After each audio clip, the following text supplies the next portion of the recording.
গত ৯ বছরে গ্রাহকদের থেকে ১৬,৩৪৩ কোটি ১৮ লাখ টাকা রাজস্ব আদায় হয়েছে, এমনটাই দাবি ঢাকা ওয়াসার। কিন্তু বাস্তবে আদায় হয়েছে ১৩,০১১ কোটি ১৮ লাখ টাকা। সেই হিসেবে ৩,২২১ কোটি টাকার কোনো হদিস নেই। ২০১৪-১৫ অর্থবছর থেকে ২০২২-২৩ অর্থবছর পর্যন্ত ঢাকা ওয়াসার অডিট রিপোর্ট ও বার্ষিক প্রতিবেদন পর্যালোচনায় হিসাবের এমন গরমিল দেখা গেছে। জাতীয় দৈনিক যুগান্তরের অনুসন্ধানী প্রতিবেদনে এমন গরমিলের তথ্য উঠে এসেছে।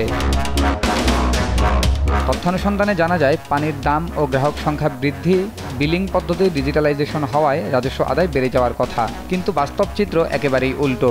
দিন যতই যাচ্ছে রাজস্ব আদায় বাস্তবের তুলনায় কম হচ্ছে।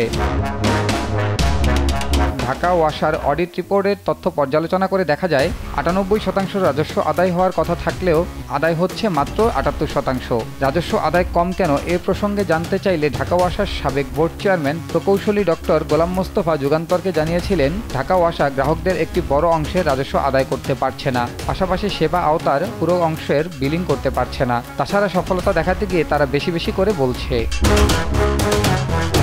ঢাকা ওয়াসা সূত্রে ২০০৯-১০ অর্থবছরে ম্যানুয়াল বিলিং সিস্টেমে ঢাকা ওয়াসার রাজস্ব আদায় হয়েছিল ৫০৭ কোটি ৫ লাখ টাকা। সে সময় ৯৩% বিলিং করতে পারলেও বিল আদায় হতো ৬৪%।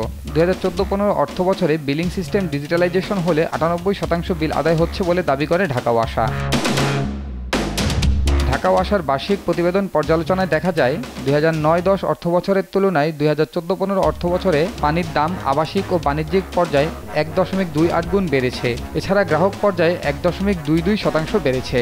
সেই হিসেবে ১,১৫৩ কোটি ১০ লাখ টাকা আদায় হওয়ার কথা থাকলেও আদায় হয়েছে ৯১১ কোটি ১৬ লাখ টাকা, অর্থাৎ কম আদায় হয়েছে ২৪২ কোটি টাকা।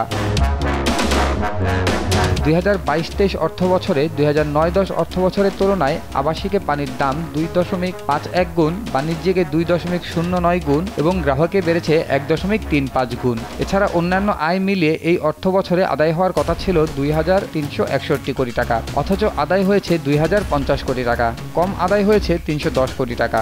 সেই পরিসংখ্যান মতে গত ৯ বছরে ৩,২২১ কোটি টাকার ঘাটতি দেখা যায় ঢাকা ওয়াসায়।